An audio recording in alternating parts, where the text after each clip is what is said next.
Olá pessoal, tudo bem? Meu nome é Sérgio Val Exílio, sou professor de Ciências da Rede Municipal de Ensino. Já fizemos um trabalho anteriormente, com as 5 pandemias que assolaram o planeta, assolaram a humanidade. E agora, dando continuidade às aulas, a esse trabalho para o nosso ensino fundamental, eu estou vindo aqui para a gente comentar um pouco a respeito do coronavírus, esse Covid-19, que vem acometendo o planeta em uma pandemia. Na aula anterior, nós conseguimos explicar bem o que era uma epidemia, um surto, uma endemia e uma pandemia. Só para relembrar um pouquinho, a pandemia, que é o que vem assolando o planeta nesse instante, na verdade, é quando há o acometimento, a contaminação, eu diria assim, de muitas pessoas em continentes diferentes do planeta ao mesmo tempo. Então, assim, é um vírus, o vírus que se dissemina com muita facilidade, que se espalha com muita facilidade. Ele, na verdade, tem um rápido contágio por conta da transmissão que é pelas vias aéreas, a gente sabe aí. Na última vez que nós comentamos, já havia sido computado no Brasil mais de 5 mil óbitos atribuídos ao Covid-19, e com a atualização realizada nessa segunda-feira à noite, segunda-feira passada, dia 4, já chegamos a mais de 7.200 óbitos computados no Brasil, atribuídos ao Covid-19, ao novo Covid-19. Então a gente vai fazer uma rápida explanação aqui, um rápido entendimento a respeito do que de fato acontece com as pessoas, quais são os sintomas, o que deve ser feito, por que existe esse apelo das autoridades sanitárias para que a gente fique distante um do outro, para que a gente não vá na rua nesse instante, para que a gente não, eu diria assim, não tenha um contato com pessoas da rua, para que a gente possa ter um pouco mais de isolamento social, para que a gente fique recluso realmente, para que haja esse controle de fato, porque o grande problema é que, como é um vírus mutante, ele reage de diferentes formas em diferentes organismos. Nós temos visto aí pesquisadores, biólogos, infectologistas, profissionais da saúde, trabalhando incessantemente para entender melhor como acontece, ou como acomete, ou como é essa contaminação das pessoas e a velocidade que vem atingindo as pessoas. Muita gente fala que o comércio deveria estar aberto, as coisas deveriam estar funcionando. É um dilema de verdade social, porque temos a necessidade de trabalhar e também temos a necessidade de ficarmos isolados. Eu costumo dizer que nesse instante, se você puder, fique em casa. Use sempre o álcool gel se estiver na rua. Use a máscara. A gente já percebeu que a incidência dessa contaminação, principalmente da pessoa que está doente, para uma pessoa que não tem a doença, que não é portadora do vírus, quando a pessoa está de máscara, esse percentual diminui muito esse risco de contaminação. Então eu acho que precisamos obedecer de verdade às autoridades sanitárias, porque o pessoal que estudou, que sabe o que está falando. E se você tem dúvidas, não discuta, pesquise. Vou sempre dizer que o estudo é o melhor caminho. Cuidado com os fake news, cuidado com os questionamentos políticos. Zele pela sua saúde, zele pelos seus entes queridos, né? Como eu falei na aula anterior, a gente não quer perder ninguém que está dentro de casa. A nossa cidade, a cidade de Ribeirão, particularmente, já começou a ter óbitos aí atribuídos ao Covid-19, ao novo coronavírus, e muitas pessoas que estão infectadas ainda não sabem porque a doença ainda não se manifestou. Só lembrando rapidamente que às vezes a gente comenta e as pessoas entendem pouco. Em alguns casos, algumas pessoas funcionarão como vetores, agentes transmissores. Por ter um organismo mais resistente, a manifestação da doença vai acontecer em menor velocidade ou o organismo se encontrará naquele instante mais protegido. Só que é preciso lembrar, gente, isso não é uma regra. Existem pessoas com maior vulnerabilidade. Os idosos, como se fala, têm maior vulnerabilidade, o hipertenso, o diabético, o asmático. Então, assim, às vezes não tem só a ver com a idade, mas tem a ver com a imunidade, com o sistema orgânico, como o seu organismo vai reagir com a introdução desse novo agente, desse vírus, e como você vai se comportar. Em algumas pessoas só acontece uma febre, uma coriza, mas em uma grande parte de outras pessoas pode até levar o indivíduo a óbito, e é o que a gente tem visto nesses últimos dias. Então, assim, se puder, fique em casa. Só saia de casa para o essencial. Se for um supermercado, vá rápido e volte rápido. Se for uma farmácia, do mesmo jeito. Evite aglomerações, evitem ficar de bobeira nas praças, evitem ficar de bobeira batendo papo na porta de banco. Às vezes a gente percebe que existe uma necessidade das pessoas de irem buscar esse auxílio aí que o governo federal tem liberado pela Caixa Econômica e também pelas casas lotéricas, mas é preciso que se tenha muito mais cuidado, gente. A coisa é muito séria e a gente percebe que quanto menor a quantidade de informações, maior a incidência com relação à contaminação. Então é preciso que a gente tenha em mente de verdade como isso acontece. Então aqui a gente vai dar uma ideia, a gente vai passar algumas informações, mostrar a vocês alguns dados que nós temos a respeito desse volume de mortes no planeta, né? Que a gente viu aí acontecer muito, principalmente agora recentemente nos Estados Unidos. Como anda a situação no Brasil, com esse quantitativo aí acima de 7 mil mortos ou mortes computadas para o Covid-19. É bem verdade que alguém vai dizer, Sérgio, mas, professor, de repente alguém já iria morrer por conta de algum outro mal e se atribuiu ao Covid. É verdade.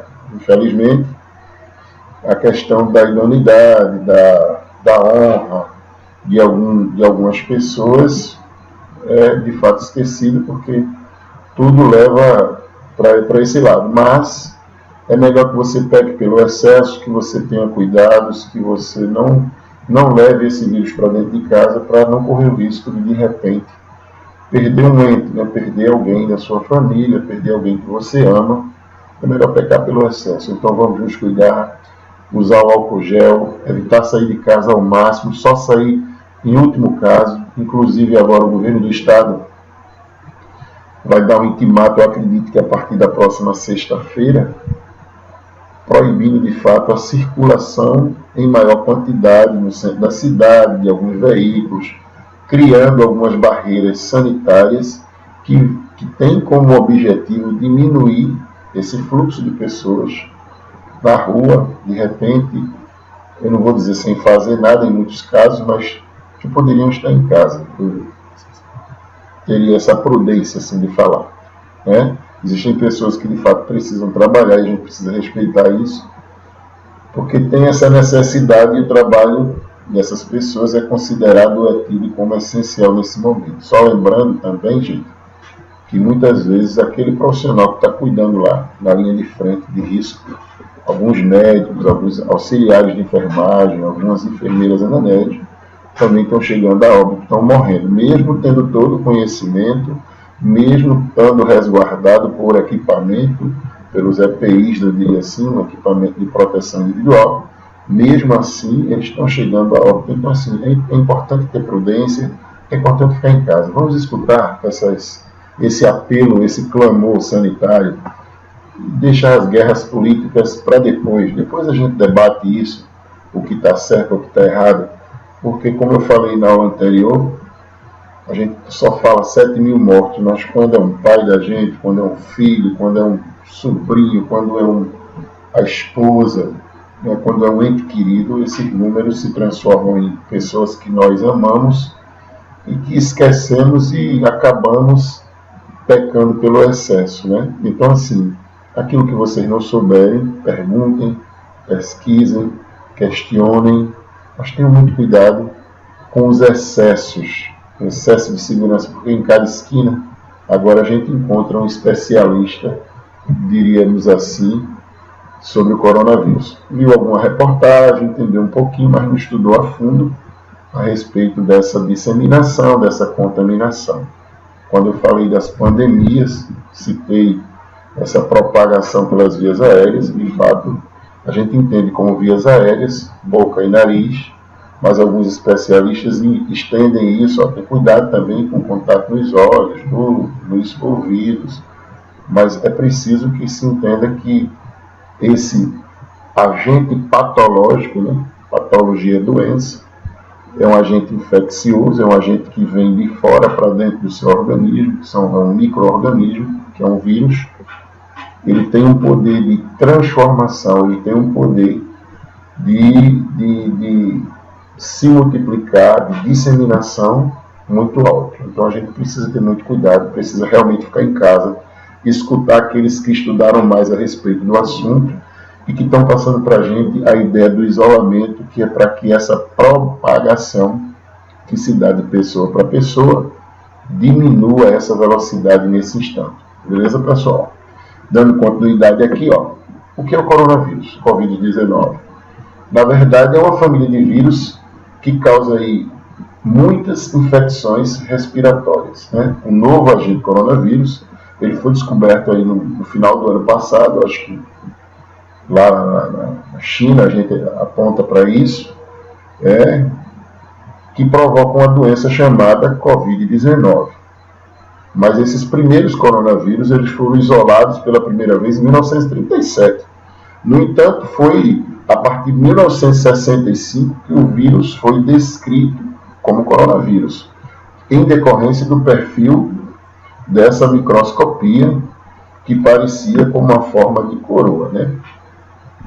A maioria das pessoas que conseguem se infectar com esse coronavírus, coronavírus comum ao longo da vida, uma boa parte das pessoas conseguem se contaminar com outro tipo de coronavírus, menos agressivo. Deixa eu só me corrigir um pouquinho aqui.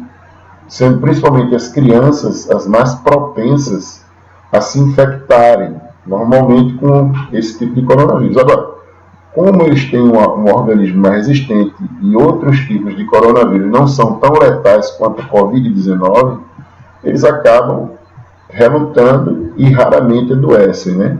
E aí a gente tem os tipos de coronas que são mais comuns, né? Aí eu lembro da história do vetor. A gente fala assim, fulano foi vetor, transportou a doença. O que é ser de fato um vetor? A gente fala que determinada doença ela é transmitida por um vetor, que é um agente de transmissão, porque essa doença, essa patologia, ela, para passar de um ser para outro ser, precisa desse veículo de transmissão. Então, o vetor é um indivíduo que capta, eu diria assim, esse agente patológico, esse agente que transmite a doença, mas ele não adoece.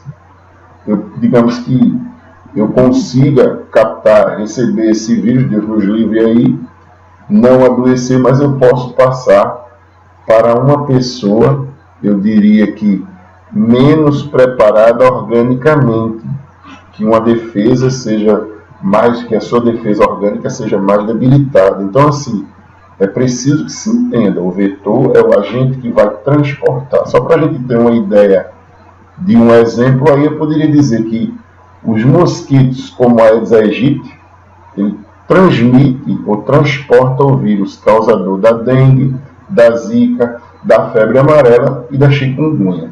Veja, um só mosquitinho transmite tudo isso. Então, assim, só para a gente entender que o mosquito, ele é só o agente de transporte, ele é só o transmissor da patologia.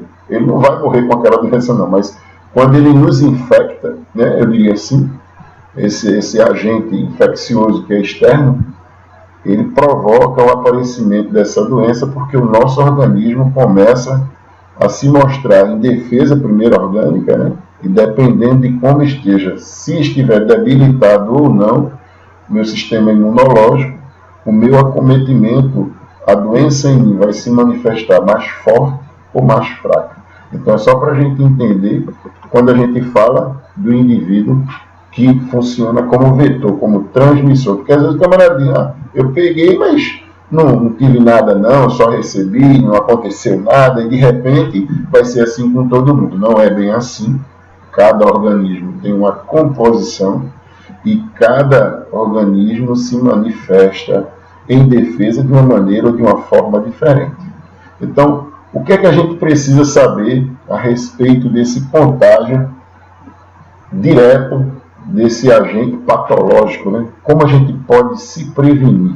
Primeiro, gente, é lavar bem as mãos.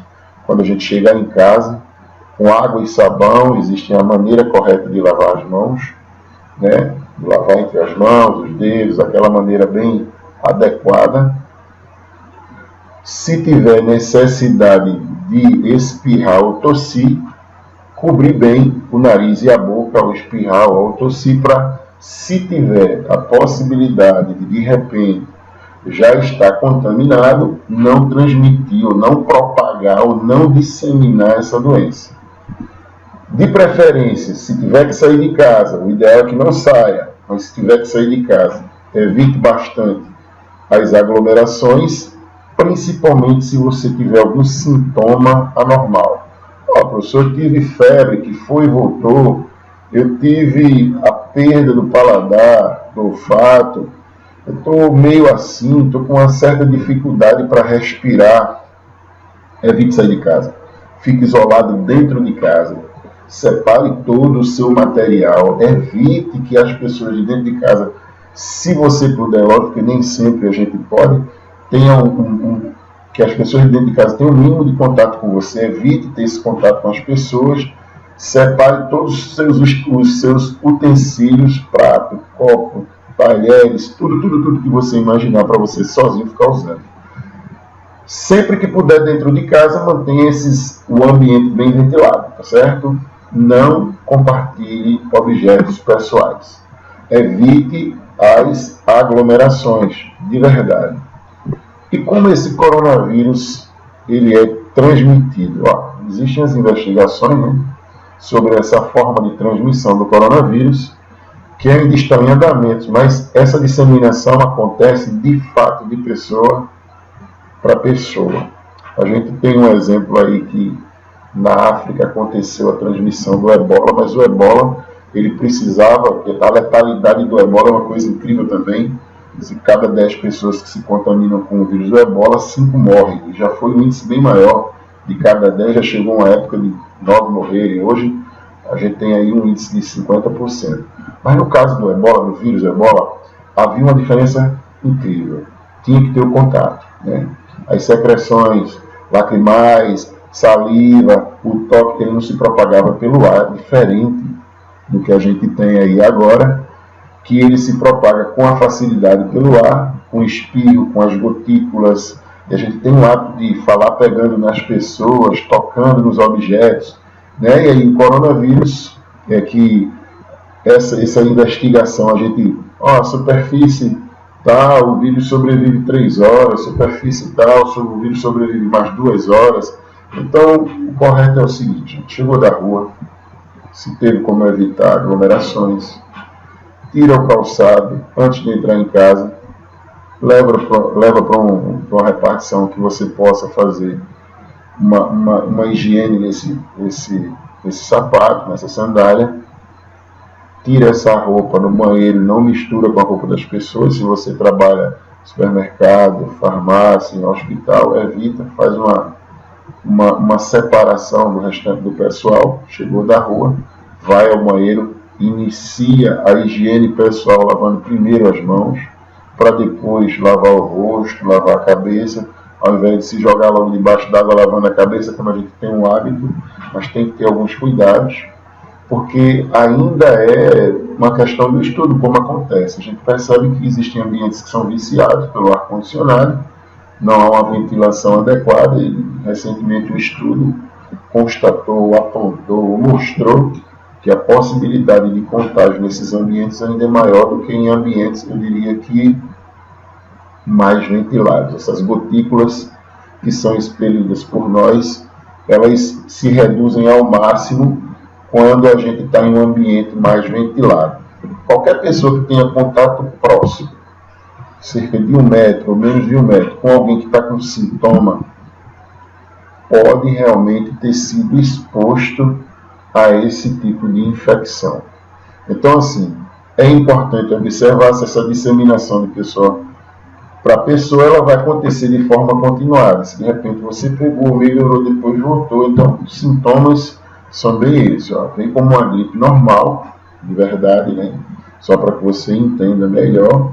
Começa com uma gripe normal, evolui com uma febre, mas essa febre, ela é intermitente, ela vai e volta. Um dia ela está mais forte, outro dia ela não está, um dia ela está mais forte, outro dia ela não está.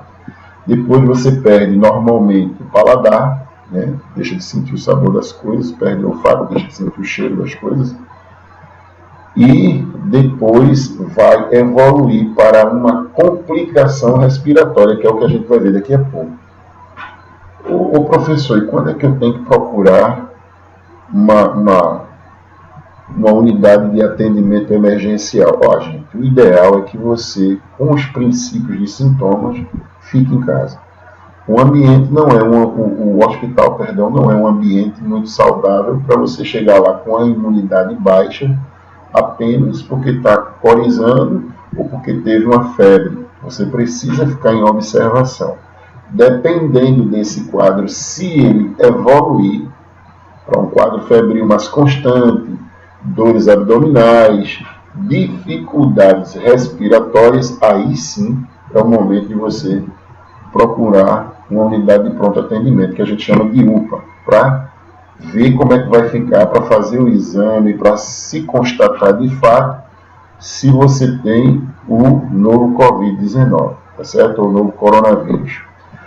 Apesar das transmissões de coronavírus ocorrerem pelo ar ou de contato pessoa para pessoa, com secreções contaminadas, como a gotícula de saliva, o espirro, o catarro, o contato pessoal próximo, e aí as pessoas ficam assim, não vai acontecer comigo, isso é história, porque o governo inventou. Não é bem assim não, gente.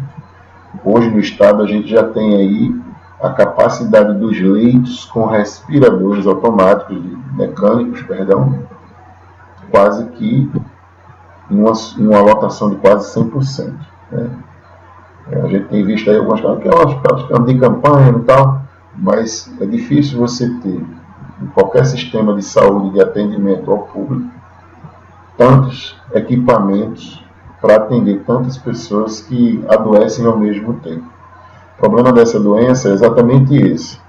Faz com que muita gente adoeça de maneira rápida ao mesmo tempo. Não tem como atender todo mundo. Não existe estrutura no planeta que consiga suportar muita gente doente da mesma doença ao mesmo tempo. Então, assim, infelizmente, vai acontecer um momento de colapso, né? Se fala muito isso aí, tomara que isso não aconteça, que as pessoas se conscientizem e que muitas pessoas não vão ter como ser atendidas mesmo, porque os leitos lá com respiradores mecânicos vão estar ocupados. Então é preciso ter muito cuidado, a gente precisa realmente se resguardar, a gente precisa ficar em casa. Né? Esse contato também com as superfícies contaminadas, principalmente em contato com a boca, os olhos, o nariz, a gente tem o hábito de tudo passar a mão no rosto, né? Criamos esse hábito ao longo da vida e é difícil a gente cortar esses hábitos. Por isso a necessidade de se utilizar máscaras. Aí eu trouxe algumas ilustrações para que a gente observasse, lavar as mãos direito, com muita frequência. Se estiver na rua e não tiver como lavar a mão, use o álcool gel, 70%, né? Ao tossir, cobrir o rosto com o cotovelo para que as gotículas não se propaguem, né? Com o braço. Se perceber algum tipo de anormalidade, algum tipo de sintoma, na dúvida, se isola dentro de casa.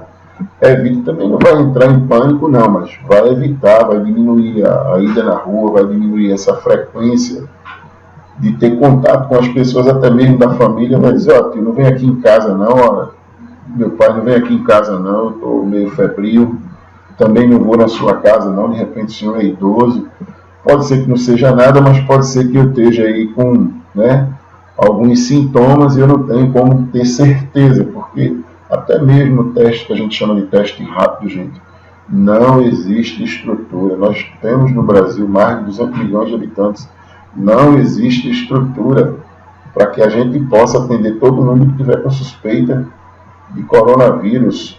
E olha, a gente computa, o Ministério Público, o Ministério da Saúde, ele computa a quantidade que é feito de exames nas pessoas que já estão hospitalizadas.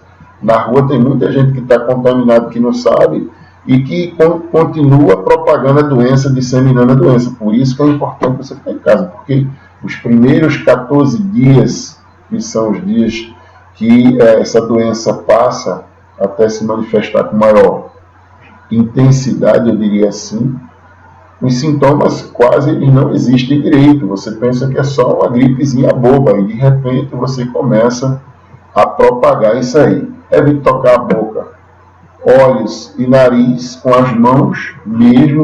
Estou tomando cuidado, professor, estou passando álcool em gel, mas evita, está na rua, bota máscara, usa máscara, evita fazer esse tipo de coisa. Não compartilhar os objetos de uso pessoal, né, talheres, toalhas, pratos, copos.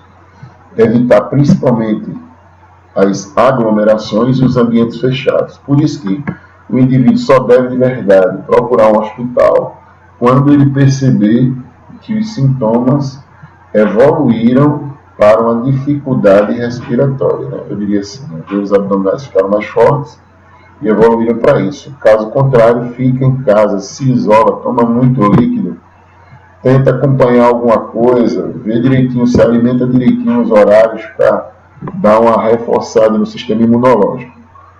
Os coronavírus apresentam uma transmissão menos intensa do que o vírus da gripe, né? O período médio de incubação por coronavírus é de 5 dias, a gente fala, com intervalos que chegam de 12 a 14 dias. Ele só tem 12 dias, mas chega até 14 dias, alguns especialistas já comentam isso. Período que os primeiros sintomas levam para aparecer a partir do momento da infecção. A transmissibilidade desses pacientes infectados por esse SARS-CoV, né, que é em média de 7 dias após o início do sintoma. Então, no entanto, a gente tem essa coisa aí, dessa informação, que ela ainda pode estar sempre se atualizando, a gente está sempre vendo coisas novas. Eu estava dando uma olhada aí numa pesquisa que fala que as tendências desse coronavírus no Brasil é que ele tenha vindo da Itália, da Europa para nós aqui, né, porque foi testado aí, o laboratório testou aí as primeiras 160 sequências do DNA desse vírus, e ele se assemelha mais ao que acometeu o país, a Itália propriamente dita. Então, assim, mas são só colocações de pesquisa, a gente não tem tanta certeza a respeito disso.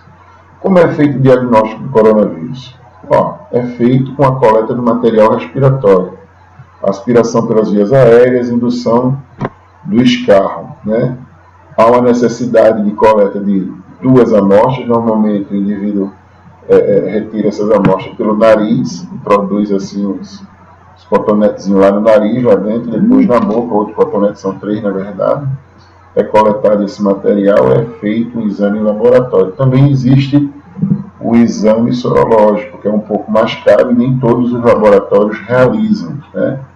As 2 amostras normalmente são encaminhadas com urgência para o Laboratório Central de Saúde Pública, e depois de uma quantidade de dias que aí, hoje a gente já estuda a possibilidade desse teste rápido ser preciso e realmente rápido, porque às vezes ele passa quase 15 dias ou mais só para sair o resultado, e essas amostras são levadas ao conhecimento do paciente, né? Mas para confirmar a doença, se realmente ela acometeu um determinado paciente, é feito um exame de RNA viral, né? O RNA, na verdade, é uma proteína, a gente fala sempre, é o ácido ribonucleico, aquele que estudou um pouquinho a respeito de biologia vai ter uma ideia, e aquele que ainda não entende é uma proteína, um conglomerado de proteínas que cada criatura possui, nesse caso o vírus, né? Que ele vai se manifestar no interior de um outro ser que já existe uma estrutura celular definida.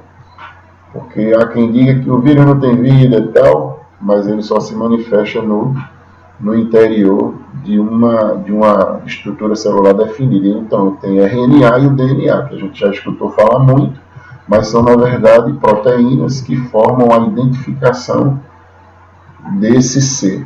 E aí eu poderia dizer que depois que é feito essa identificação molecular do DNA, é feito o diagnóstico se realmente o indivíduo possui ou não, atesta ou não, positivo para o coronavírus. Os casos graves devem ser encaminhados a um hospital de referência, o indivíduo normalmente fica em isolamento, e os casos mais leves, aí é como eu digo a você, e o caso mais leve volta para a atenção primária em saúde, ou seja, vai ser acompanhado de casa, o pessoal vai continuar em casa, sendo acompanhado pelas autoridades sanitárias e pela família. Então, assim, nem tem como ficar muito tempo mesmo lá no hospital. Como é feito esse tratamento do coronavírus? Gente, é assim, a partir do momento que o indivíduo adentra a uma instituição hospitalar, nós chamamos de ministrar, ou seja, se introduz alguns antibióticos, o médico especialista vai fazer um acompanhamento da reação desses antibióticos para que eles comecem, a, eu diria assim, fazer efeito organicamente no indivíduo, né? Esse uso de medicamento para dor e para febre são antitérmicos, analgésicos também, mas também à base de alguns antibióticos. Se utiliza um umidificador, normalmente, e às vezes um controle dessa tosse, né? Mas a gente percebe que não existe tecnicamente nada muito específico. Cada um desses conhecedores a respeito do coronavírus que fica em cada esquina, usa aquele medicamento, usa aquele outro medicamento. Na verdade, existe um medicamento que é utilizado para algumas outras doenças que já são combatidas, mas que tem um efeito muito forte nos pacientes e é preciso ser testado antes. Que tipo de efeito pode provocar uma taquicardia, um problema renal, se pode provocar uma cegueira, entendeu? Então o indivíduo, por que não deu tal medicamento cura, ajeita? Bem, o médico que está lá, ele tem a condição de fazer o teste num paciente considerado mais grave. Mas nós que estamos aqui fora precisamos entender que nem todo paciente vai se submeter a todo tipo de medicação e aquela medicação, quais são os efeitos colaterais, que tipo de dano pode provocar em cada paciente. Então existem medicações que se administradas ou ministradas, utilizando o termo mais adequado, em determinados pacientes, pode provocar um problema renal crônico para o resto da vida, pode provocar uma cegueira, pode provocar alteração do funcionamento do coração. Então, assim, precisa ter muita prudência. Como eu disse, cada organismo manifesta a doença de uma maneira diferente. Então, cada caso é um caso. Parece bobagem, mas não é. No geral, não é como se fosse receita de bolo que para todo mundo vai dar certo, não. Cada um organismo reage de uma maneira diferente. Então a gente tem aí algumas complicações, a febre pode ser mais elevada, elevação do reaparecimento dessa febre, sinais respiratórios, taquicardia, aumento do batimento cardíaco, essa dor no peito, essa fadiga que a gente chama de dor pleurítica, né? Que é a dificuldade respiratória, e essa dor no peito, né? E a dispneia, que seria essa ausência de essa falta de algo, o cara não consegue respirar e fica querendo, né, passar mal, e passa mal mesmo no tempo de morrer. Só para a gente ter uma informação em termos de volume, foi atualizado às 20 horas, às 8 horas da noite do dia 4 foi segunda-feira passada, do mês 5. Casos confirmados no Brasil, 107.780 casos. Casos recuperados no Brasil, 45.815 casos. E, lamentavelmente, para aqueles que ainda não acreditam, esse número, lamentavelmente, tende a crescer, infelizmente, e eu peço o cuidado de cada um de vocês, dos alunos, dos pais, segurem os filhos em casa, evitem sair de casa. São mais de 7.321 óbitos, mortes no Brasil, nesse instante, que são computados, né? Esses óbitos são computados, são atribuídos ao novo Covid-19, o novo coronavírus. Então, assim, está matando muito. Aí a gente tem alguns exemplos de máscaras de proteção que são utilizados mundo afora, cada um usa o seu melhor, e a gente também tem algumas informações aqui. O Reino Unido, da Grã-Bretanha, e Irlanda do Norte, que a gente conhece apenas como Reino Unido, que é formado por 4 países, Inglaterra, Escócia, País de Gales e Irlanda do Norte. Ele superou a Itália como o país europeu com mais mortes pelo novo coronavírus, o Covid-19. O país, hoje, já, esse conglomerado, esses 4 países aí, eu poderia dizer assim, né, já registra aí 32 mil vítimas fatais, segundo o Escritório Nacional de Estatística, que se informou nessa terça-feira. Uma boa notícia é que o número de mortes na Espanha, veja só, boa notícia, o número de mortes na Espanha se encontra ou fica abaixo de 200 pelo 3º dia consecutivo. Morrem 200 pessoas e a gente dizendo que é uma notícia boa. Mas infelizmente é verdadeira, porque houve um período que a Espanha ultrapassava com facilidade mais de 200 pessoas mortas por dia. Sob esse mesmo aspecto aí do Covid-19, atribuição a esses óbitos ao Covid-19. Que foi um dos países que foi considerado um dos epicentros, né, maiores contaminação, mais de 219 mil casos, né, a gente lembra aí. E também, hoje já existe uma condição de contagem no planeta de mais de 200 mil mortos que são atribuídos ao novo Covid-19. Né? O Brasil confirma aí mais 296 mortes por Covid-19 nessas, eu acho que 24 horas passadas aí. E esses óbitos chegando aí a 7.321. Os Estados Unidos hoje, o país que é mais afetado pela doença, com mais de 52 mil mortos, né? São mais de 52 mil mortes atribuídas ao Covid. Em seguida vem a Itália com mais de 26 mil mortes pelo coronavírus. Então, assim, gente, só para que a gente entenda, a gente precisa realmente cuidar. Independente de você acreditar muito que a coisa deve funcionar de um jeito ou de outro, e a gente tem em todo mundo aí mais de 2.800.000 casos de Covid-19 confirmados. Esse número diagnosticado, ele apenas reflete uma fração, na verdade. Porque tem muita gente que está contaminado, que ainda não fez o exame, que não sabe que tem a doença, que não sabe que de repente pode piorar ou pode vir a óbito. Então, assim, fiquem em casa, evitem as aglomerações, respeitem a ideia das autoridades sanitárias. Precisamos nos isolar, precisamos passar por essa doença mais uma vez, passar por esse tipo de teste. É preciso que as pessoas tenham esse cuidado, tenham esse entendimento, que é para a gente possa sobreviver, para que a gente possa sobreviver melhor. Ok, pessoal? Então a aula de ciências fica por aqui. Muito obrigado e até a próxima vez.